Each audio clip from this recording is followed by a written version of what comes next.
I am taking the same stand that I took in Parliament, both when they introduced the bill and when the debate on the bill happened in the Lok Sabha.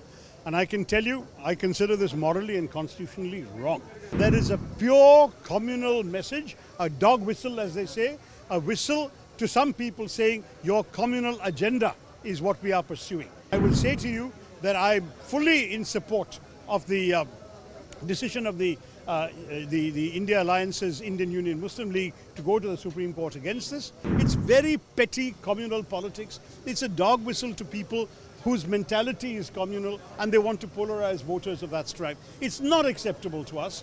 I am taking the same stand that I took in Parliament, both when they introduced the bill and when the debate on the bill happened in the Lok Sabha. And I can tell you, I consider this morally and constitutionally wrong. Because the basis on which partition occurred was one country saying that religion is the basis of their nationhood, and they went off and created Pakistan. And Mahatma Gandhi onwards, all our other leaders, Jawaharlal Nehru, Maulana Azad, Dr. Ambedkar said, no, religion will not be the basis of our nationhood. Our nationhood is about, our struggle for freedom was for everyone, and the constitution and the nation we create will be for everyone. On that basis, we created a constitution which you cannot discriminate against people because of their religion or their caste, their color, their language, whatever. If you're a citizen of India, you have the same rights. This is the first time that into the principle of citizenship, you are finding a law being brought in that actually discriminates by excluding people of one particular faith. The rule is very simple. Anyone who has come to this country before the 31st of December 2014, who has sought refuge in this country from a neighbouring country where they fear persecution, is eligible for citizenship. That's all that needed to be in the law. There was no need to specify which religions are eligible and thereby exclude people of only one religion. There is a pure communal message, a dog whistle as they say, a whistle to some people saying your communal agenda is what we are pursuing. That is unacceptable to us. It is clearly timed 4 years after the passage of the bill, just for their benefit in these elections.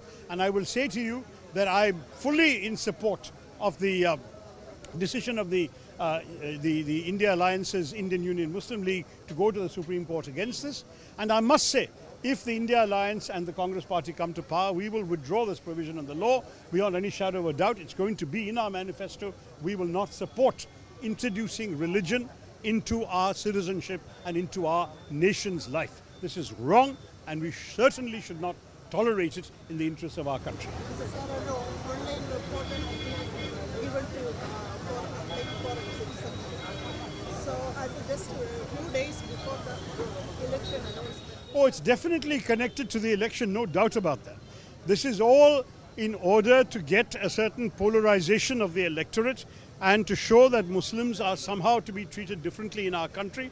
And I don't think that's acceptable to those of us who care for India and who are proud of India's unity and India's pluralism. The whole idea about India is that it doesn't matter what your religion is. You can be a good Muslim, a good Bengali and a good Indian all at the same time. The problem is these people don't seem to appreciate that.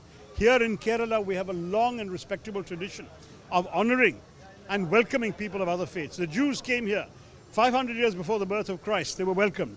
The Christians came here. Muslims came as traders and merchants. We've had everyone welcomed. Everyone has lived harmoniously in coexistence in Kerala.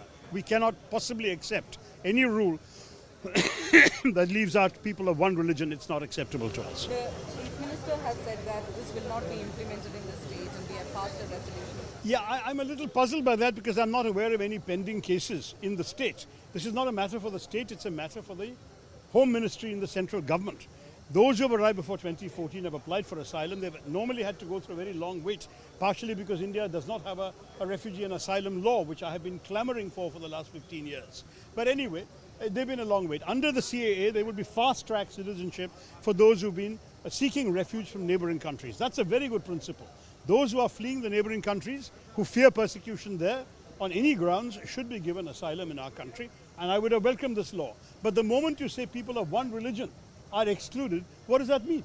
You are basically leaving out people who may also desire to become Indian because of persecution. What about a Taslima Nasreen? What about a Dawood Haider? What about people who have come from Pakistan who may have been born Muslim but who have rejected that country and who have been persecuted in that country? Why should they be left out? The whole point is in our country we do not discriminate on the basis of religion. Afghan Muslims have come here. Are we now going to leave them out? What is this? What kind of politics is this? It's very petty communal politics. It's a dog whistle to people whose mentality is communal and they want to polarize voters of that stripe. It's not acceptable to us, and we have every intention of withdrawing this law in this form as soon as we